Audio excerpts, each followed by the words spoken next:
It started like many of Donald Trump's public performances: bluster, bravado, and the barely veiled disdain that had become his political trademark. What he didn't anticipate was that this time the storm he tried to summon would ricochet, backfire, and explode in his face before a live national audience. It was during a highly anticipated town hall, one billed as a historic gathering of lawmakers and political figures to discuss education, leadership, and the future of democracy. The stage was set with elegance, the backdrop filled with patriotic banners and a sea of eager faces watching from both the audience seats and countless living rooms across the nation. Donald Trump, who had entered the room flanked by handlers and swagger, had a look in his eyes that spelled confidence, if not hubris. He spotted Jasmine Crockett, seated just a few chairs away, the Texas congresswoman known for her sharp tongue, sharper intellect, and a record of defending truth like a sword. It was in that moment that Trump made the ill-fated decision to poke the bear. Perhaps assuming falsely that she would be just another Democrat he could steamroll with noise and narcissism. He leaned into the microphone after being asked a fairly generic question about bipartisan collaboration in education and, with a smirk curling his lips, veered entirely off course. Well, I think if we had more smart people, like really smart people in Congress, not ones who get by reading cue cards or yelling at hearings, maybe our schools wouldn't be falling apart. Trump began, his voice thick with condescension. Then, without naming her but making it abundantly obvious who he meant, he added, "Some of these folks, they talk real loud but they don't really say anything. They don't even know what the three branches of government are." The crowd reacted with a mix of gasps and awkward laughter, unsure whether to support or shrink from the cheap shot. But Jasmine Crockett did not flinch. Her posture remained. Straight eyes locked on Trump like a hawk, eyeing a clumsy rodent scurrying across open ground. She didn't interrupt. She waited. She let him bury himself deeper in his arrogant ditch, while the tension in the room thickened like rising fog. Then came the moderator's invitation. "Congresswoman Crockett, would you like to respond?" The way she picked up the microphone was surgical, calm, controlled, her tone measured, but carrying the weight of 1,000 historical injustices, intellectual victories, and lived experiences that Trump could never begin to fathom. "Mr. Trump," she began, voice cutting through the silence like a scalpel. "It's ironic that a man who once suggested injecting bleach might cure a virus, who couldn't name a single amendment in the Bill of Rights under oath, and who believes windmills cause cancer, is now questioning my intelligence." The audience erupted. But Crockett wasn't there for applause. She continued, her voice rising with righteous clarity, slicing through the smugness. "You question my IQ because you assume that someone like me, a black woman from the South, a public defender who actually earned her stripes helping real people, must somehow be beneath you. You want the world to think that because I speak with passion, because I don't sugarcoat truth to protect fragile egos, that I'm somehow uninformed. Let me educate you. I graduated from the University of Houston Law Center. I passed the bar. I litigated real cases in real courtrooms where real lives were on the line, not reality TV performances edited for ratings." Trump's expression, once smug, began to flicker into something resembling confusion, if not panic. The crowd sensed the shift. Something seismic was occurring on that stage. Crockett wasn't just defending herself. She was dismantling a narrative brick by brick. "You love to talk about smart people," she continued, "but surround yourself with sycophants and felons. You mock scientists, ignore data, and contradict yourself so frequently your legal team has to diagram your lies before court appearances. You confuse volume with intelligence, popularity with morality, and money with integrity. That might work in a boardroom where people fear losing a paycheck. But here in this chamber, you're not the smartest man in the room, you're just the loudest." A stunned silence fell over the crowd, pierced only by a wave of applause. From those who'd been waiting years to hear someone speak these truths with unflinching courage, Crockett didn't blink. She had more to say, and the nation was hanging on every word. "And let's talk IQ since you brought it up," she said, lowering her voice just enough to add a threat of menace. "A person's intelligence isn't measured by their ability to insult others or dominate headlines. It's measured by their capacity to solve problems, to understand systems, to empathize with those outside their own experience.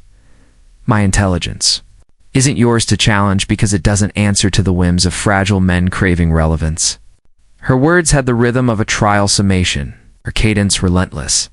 She didn't pause for cheers. She pressed on. "Hey, you mocked me for speaking loudly.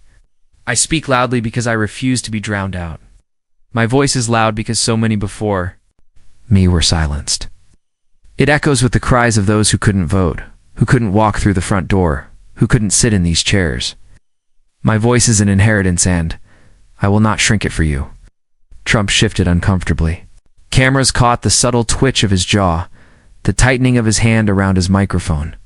This wasn't the usual back and forth of sound bites and slogans. It was being outmatched, not just verbally, but philosophically, morally, and intellectually. And the crowd knew it. The entire nation watching knew it. Crockett leaned in, her final words in that moment searing like a brand. "Challenge my ideas if you want. Debate my policies. But if you ever again try to question my intellect to win a cheap laugh or distract from your own failures, understand this I won't just clap back. I will dismantle your delusions with facts, bury your rhetoric with receipts, and walk away with my head held high while you're still Googling what the Fourth Amendment is." The room exploded. Not in chaos, but in a thunderous roar of support, admiration, and vindication. Crockett had not only defended herself, she had defined the moment. What Trump thought would be a quick jab turned into a televised reckoning, one that left his bravado in tatters and exposed the underbelly of a political movement built more on noise than knowledge. And this was only the beginning. The aftermath of Jasmine Crockett's verbal takedown of Donald Trump rippled far beyond the walls of that high-profile town hall. By the time the cameras faded to black, the internet had already exploded. Clips of her precise surgical response went viral within minutes, splashed across every major social media platform. Captioned with phrases like "Crockett just ended him," "Not the bleach president talking IQ," and "Jasmine Crockett for president." All right. But while the digital world celebrated what many viewed as a long overdue reckoning, inside Trump's camp, the mood had turned visibly sour. The people closest to him knew the truth. Trump could handle political disagreements, even scandals, but what he couldn't handle, what gnawed at his very core, was being publicly humiliated by someone he thought he could belittle. Even worse for him, this wasn't just a someone. It was Jasmine Crockett, a young, articulate black woman whose intellect, poise, and eloquence now served as an undeniable contrast to his chaotic bluster. Trump's world thrived on dominance. He didn't lose. Not in business, not in media, not in politics, at least not according to his own narrative. But Jasmine had done what few had accomplished in recent years. She cracked that narrative open in front of millions. She didn't just out-talk him, she exposed the hollow shell of his rhetoric, revealed the fear behind the insults, the ignorance beneath the sneers. For a man addicted to control, it was intolerable. Within 24 hours, Trump's media surrogates scrambled to do damage control. They took to cable news, trying to reframe the incident. "He was just joking," one claimed. "The media is twisting it like they always do," another declared. But the footage spoke for itself.